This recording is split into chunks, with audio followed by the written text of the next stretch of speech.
Welcome to the bold analysis, ladies and gentlemen. Within the last 3 weeks, President William Ruto has gone to Saudi Arabia twice. This is coming amidst a heated debate in this country to control, or rather to manage, the lot of money that is spent on foreign trips. And in this podcast, I want to walk you through the William Ruto's mission in Saudi Arabia. And the best place to start is to debunk a notion and the narrative that has been in the country. When you mention Saudi Arabia, the country thinks about the Saudi Arabian jobs. And so let's start to interrogate. Is William Ruto's mission about the jobs? I think at the end of this podcast, you will understand the real mission. So kindly subscribe and watch to the end. 3 months ago, a delegation from Saudi Arabia came in the country, and while William Ruto was addressing that delegation, he made this statement. And let me take this opportunity to thank you, Minister, and the Kingdom of Saudi Arabia for the offer that you have made for 1 million Kenyans to work in Saudi Arabia. I have already set up a team in the government of Kenya, working between the Ministry of Labor, the Ministry of Interior, the Ministry of Foreign Affairs, to make sure that the very high quality labor that is available in Kenya, we combine and we connect with the very good opportunities that exist in Saudi Arabia for employment, so that we can mutually benefit our two countries. The Minister for Labor is here, and she knows my instructions. Yesterday, I am very happy that you signed an MOU for the first 10,000 jobs, and I will make sure that each and every one of that 10,000 happens, if possible, this year. Now, I wanted to get track. They have given us chance for 1 million jobs, but we have the bunch, out of 1 million, we have a bunch of the first 10,000, the batch of 10,000 is the one that is yet to be maybe dispatched. So that State House meeting was attended by Waziri. And then, so later on 24th October, that was last month, William Ruto flew to Saudi Arabia. And in that trip, he attended an event there, but I paid some close attention that despite of a public information being shared about creation of jobs from Saudi Arabia, he was not accompanied by the Labor CS, neither the cabinet, neither the principal secretary from the Labor docket, and in fact, no high-profile government meeting between William Ruto and the government of Saudi Arabia on anything to do with the labor. In fact, instead, he met Saudi investment fund officials. And I want us to get that screenshot here. This is what I want you to look at. And this is what was shared. Saudi Arabia will use Kenya as a platform to broaden its forays into Africa. Crown Prince of Saudi Arabia, Mohammed bin Salman, said Kenya is a pillar of stability and growth in Africa. Now, this Prince of Saudi Arabia, Mohammed bin Salman, is the one in charge of the Saudi Investment Fund. So William Ruto met that group. And if you do a very quick check, just Google what is Saudi Investment Fund. Saudi Investment Fund, the PAF, founded in 1971, The fund was revamped in 2015 under the control of Saudi Crown Prince Mohammed bin Salman, that is the gentleman that Ruto met, with a mandate to help deliver its Vision 2030 plan to deliver the kingdom's oil-dependent economy and create private sector jobs for its 32 million people. To create private sector jobs for its 32 million people. So, for the people of Saudi Arabia. So, are we really creating jobs for us, or we are creating jobs for them? And so, that is what was actually captured by then. Then he flew back in the country. And when he flew back, it was just the same, the very week he was supposed to welcome. He flew back on Saturday, then went to church on Sunday. Then that is where the famous 350,000 jobs promise was made. Tunapanga mambo ya bilateral labor agreements ndio ipatikane ajira. Nilikuwa wiki iliyopita pale Saudi. Tumekubaliana na wao, wanahitaji watu wanataka kufanya kazi huko kwao, watu 1,350. Na wanasema watu wa Kenya ndio wako mbele zaidi kwa bidii. So mjipange. Tuna sign bilateral labor agreement hivi karibuni, nitarudi huko in another 3 weeks. Kuna watu wengine wananipigia makelele, mbona umeenda safari hii, mbona umeenda safari hii. Hiyo ndio kazi yangu ya rais. Mimi ndio chief agent ya Kenya. Mimi ndio ambassador ya Kenya ya kupanga vile Kenya itasonga mbele. Si ndio? Si mumesikia askofu hapa akisema amekuja hapa Wasikishu, amekaa karibu wiki moja. Si ndio? Alikuwa Nandi, amekaa wiki moja. Alikuwa huko Mbere, amekaa sijui siku ngapi. Mimi nikienda tu kwenda kutafuta ajira ya Wakenya siku 2, kelele. Sasa tafadhali Bishop utanitetea, umwambie hata wewe unaendanga kupanga kazi yao.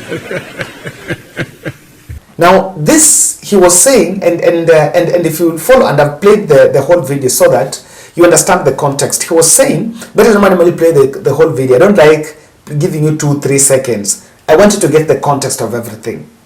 So he was trying to defend his foreign trips, and while talking in Kenya here, you realize William Ruto is telling the Kenyans, is telling us here that he went there look for jobs, and he will be going back later on. That was the clip. He will be going back for the same jobs. So while in public here in Kenya, he's talking about the mission in Saudi Arabia. And when you randomly ask Kenyans, when you hear Ruto going to Saudi Arabia, what do people think? Think about the jobs. And in fact, you'll be told about, remember the stories that have been trending about Kenyans being mistreated there. So he came and used that because he knows very well that the public knows that in Saudi Arabia, it's about jobs. So he told us about 350 jobs. Well, I've just shown you that the very trip he had in Saudi Arabia, the first one, 24th November, he did not have any official from labor, and in fact, he did not meet anyone on the labor space. In fact, he just met some investors. Then, let's look at the recent one. The 9th November, that was yesterday, immediately after the State of Nation address, William Ruto again flew to Saudi Arabia for the second time. Now this one, I have followed this one keenly. So there is something I want you to pay attention here, because there is that which I followed and I want you to miss it. I've just got what they have posted. He posted this. Foreign direct investment is pivotal to unlocking the full potential of our economy and creating opportunities that will advance our development agenda. Kenya continues to develop and strengthen its global positioning as an attractive, business-friendly investment destination with policies that facilitate growth and innovation. That is saying, held talks with Saudi Investment Fund led by its governor, Yasir bin Othman Al Rahman in Riyadh, Saudi Arabia. Present were Treasury Cabinet Secretary Juguna Ndungu, Chairman Economic Council Advisors David Ndi, among others. Go and do your spot check. The Cabinet Secretary in charge of Labour, that is CS Florence Bore and his PS Mwandime, were all in the country today. So there is no representation from the Labour space. In fact, I want to believe if the president is supposed to fly, he's supposed to go with the Labour CS. So Florence Bore is in the country. Number two, the other observation I've also realized is Rebecca Miano, who is the new cabinet secretary in charge of trade, also did not fly with the president. Despite the fact that this trip has also been presented as one for investment. And I've just looked at that, and that is where I wanted to show you something. That this trip, as much as we are talking, it is back in Kenya, it's being spoken about labor. I don't see the labor aspect in it. In fact, it looks more the investment space, but with more questions on it. And so, before I play for you a clip, I want you to understand. Before I play for you a clip about about what William Ruto said there, I wanted to show you that when Ruto was there initially, he met that Crown Prince who is in charge of Saudi Investment Fund. Today, he met its governor of the same fund. So you will realize that the same mission that he did on 24th November is the same mission now that has taken him there. Listen to a snippet of his speech today, and I've picked it intentional for something I wanted to listen at. Already Saudi Arabia is doing a lot in assisting in the finance of our continent. They support the World Bank, they support the IMF. I think that support can also go to African Development Bank, Trade Development Bank, AFC, East African Development Bank, and all the other institutions that support African growth. My request to the Saudi friends is to support these African institutions so that they can support our own economies. And with what we have done in our continent, consolidating the African market of 1.3 billion people into one market under the Africa Continental Free Trade Area, we should be able to unlock the tremendous potential that exists. And therefore, this meeting becomes significant in that it not only addresses the present, but it also gives us opportunity to unlock the potential of the future,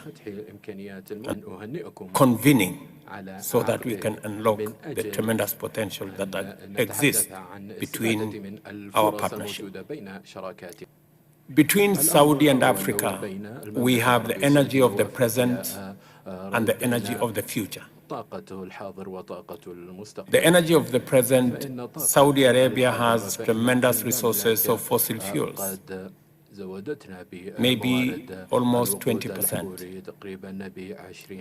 For the renewable energy of the future, Africa has 40% of wind, solar, hydro, geothermal, renewable energy.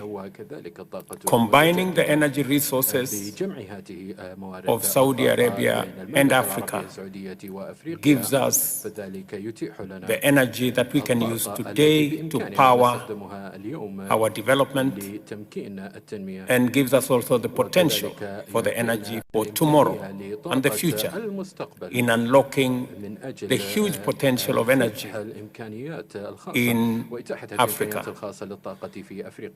Saudi Arabia has the opportunity to invest in renewable energy resources in the Congo Basin, in the hydro, in the Sahel region with the solar resources we have, in East Africa with all the resources we have.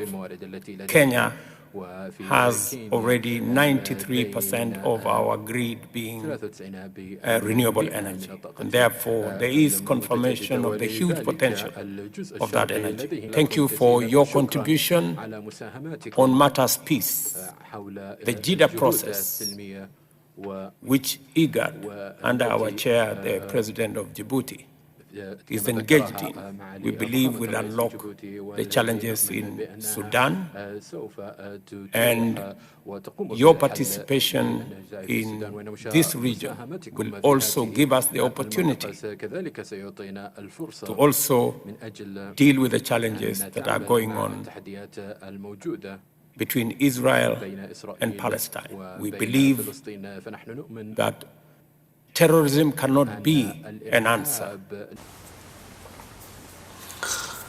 I played the long clip, and there, where I wanted you to watch, to listen to the whole of it, is to help us trace.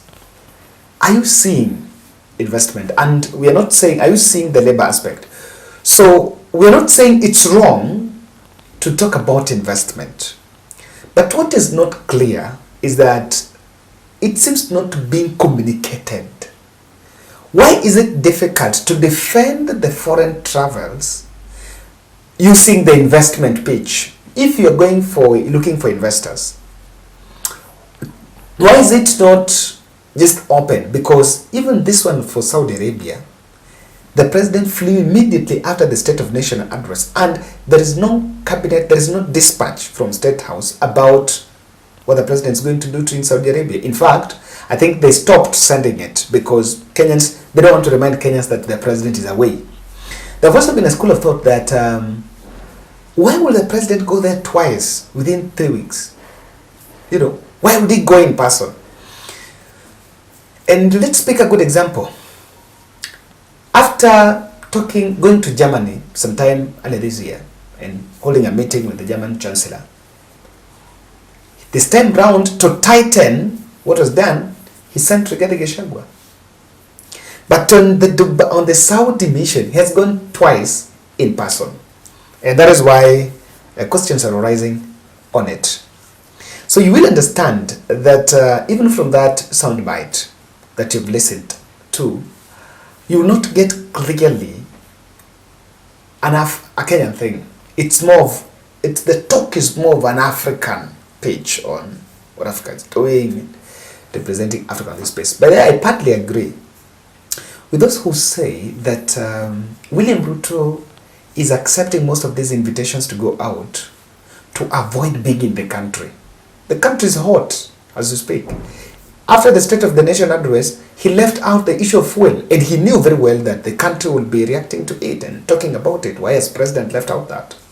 So technically, that is not being spoken. And so, there is no issue of labor on table. That one we have to agree. There's no issue of labor.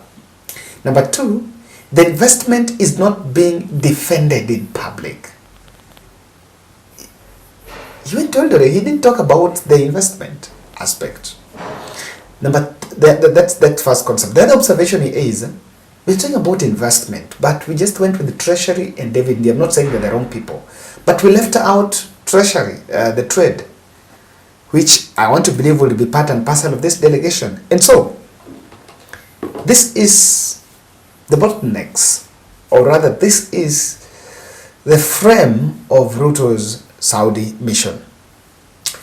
That Saudi mission lacks the trickle-down effect on the labor export.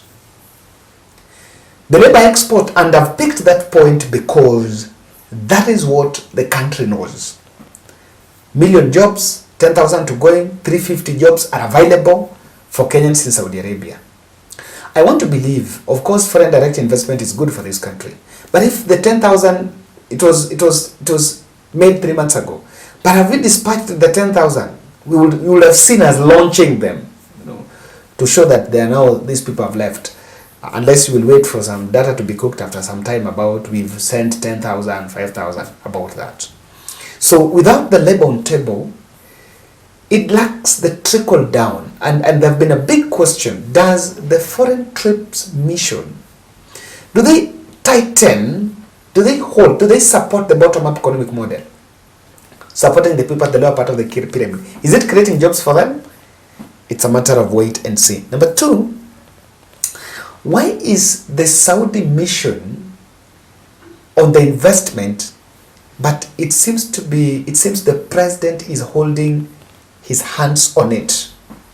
The secrecy and the kind of hands-on, the way the president is hands-on the Saudi's investment mission really casts doubt on whether the interest is that of the country. Number three, the Saudi mission stretches beyond the national interests. And I think it will fall against the expectation of many. If William Ruto is going to Saudi Arabia twice within 3 weeks and spending the millions, while much of it is an African interest, I think we need to look at how many trips we are going. But let me tell you, I once spoke to someone who had worked in a parastatal and was telling me, anyone around the bosses will always advise the bosses, this is a very important summit, let's go. This is a very important summit, let's go. Because the more people go outside the country, there is a lot of personal fortunes. The per diem is huge. And the compact majority around William Ruto will always be encouraging him. Even as he threatens, he tries to avoid. The people will always be, Jatalo, let's go. Because when they come back, people are going to complete their houses and buy new cars for their spouses and their girlfriends. I'm telling you, maybe let's wait and see. And if someone knows it's about the job, I think I'll be so much glad for someone to challenge me on that. Thank you.